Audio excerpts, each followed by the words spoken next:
হোসেন মানসুরির মতো এমন মানবতার ফেরিওয়ালা আমি পৃথিবীতে কখনো দেখি নাই। যেই মানুষটাকে দেখবেন বস্তির মানুষের কাছে গিয়ে তাদেরই ওই পচা গলা খাবারগুলো একসাথে তিনি খাচ্ছেন। আপনি বলেন তো, পৃথিবীতে কখনো দেখেছেন কোনো সুস্থ মানুষকে বস্তির মানুষের ওই পচা গলা খাবারগুলো খেতে?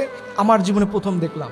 হোসেন মানসুরি একটা কথা বলেন যে আপনি মানুষকে দান করলে কখন আপনি গরিব থাকবেন না। এবং দেখেন, হোসেন মানসুরি একজন মুসলমান হওয়ার পরেও তিনি ভারতের হিন্দুদের কাছে মানবতার দেবদূত হিসেবে পরিচিত। এবং আপনি ওনার জীবনে টার্গেট শুনলে অবাক হয়ে যাবেন।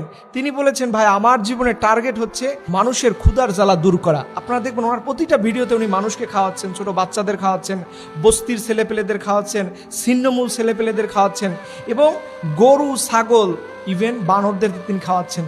তিনি বলছেন যে ভাই আমার জীবনে একটা সময় আমি ক্ষুধার যন্ত্রণা কি এটা হারে হারে টের পেয়েছিলাম। দেখেন, মানুষ তার অতীত ভুলে যায় না।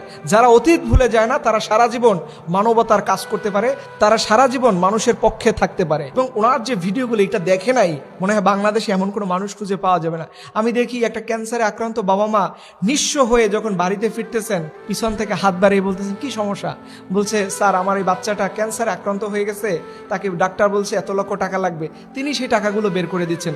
ইভেন তিনি যে ভিডিওগুলো করেন সেই ভিডিওর নিচে ক্যাপশন দিয়ে দেন যে ওনাকে আপনারা পার্সোনালি সাহায্য করুন। নিঃসন্দেহে এটা মানবতার দেবদূত হিসাবে তিনি হাজার হাজার মানুষের যে খেদমত করতেছেন, এটা নিঃসন্দেহে আল্লাহর প্রদত্ত একটা রহমত। দেখেন, এখান থেকে মানবতার শিক্ষা রয়েছে। দেখেন, মানুষের কল্যাণ করতে হলে সেখানে হিন্দু মুসলমান বিভেদ করা যায়, সেখানে সবার জন্য আপনি মানবতার দেবদূত হতে পারেন, হাতেম তাই হতে পারেন। সেখানে আপনি যা ইচ্ছে তাই সবার জন্য করতে পারেন।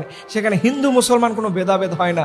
কিন্তু আমরা তখনই দেখি যখন আমার হিন্দু মুসলমান ভেদাভেদ করে এই ভারত নিয়ে ষড়যন্ত্র করা হচ্ছে। আজকে অনেক মানুষ মনে করতেছেন যে আপনাদের সরকার বাহাদুর খুব ভালো করতেছে। না, দেশের সকল মানুষকে সাথে নিয়ে দেশ উন্নতি হয়, দেশের সকল মানুষের সহযোগিতা নিয়ে দেশ উপরে উঠে। এর জন্য আপনার জীবনে রাজনীতি করার দরকার হয় না, আপনার জীবনে বড় কিছু শিল্পপতি হওয়া দরকার হয় না। আপনার জীবনে শুধু সদিচ্ছা আর মানবতার লক্ষ্যবস্তু থাকলে পরে আপনি যে কোনো মানুষের মুখে হাসি ফুটাতে পারেন। আমরা দোয়া করি, আমরা বিশেষ করে দোয়া করি আল্লাহ রাব্বুল আলামিন যেন এই মানবতার ফেরিওয়ালাটাকে যুগের পর যুগ বাঁচায় রাখেন এবং এই ধরনের সামাজিক কাজ করার তৌফিক দান করেন। আল্লাহ পাক যেন হোসেন মানসুরের হায়াতকে বৃদ্ধি করে দেয়। সকলে আমিন।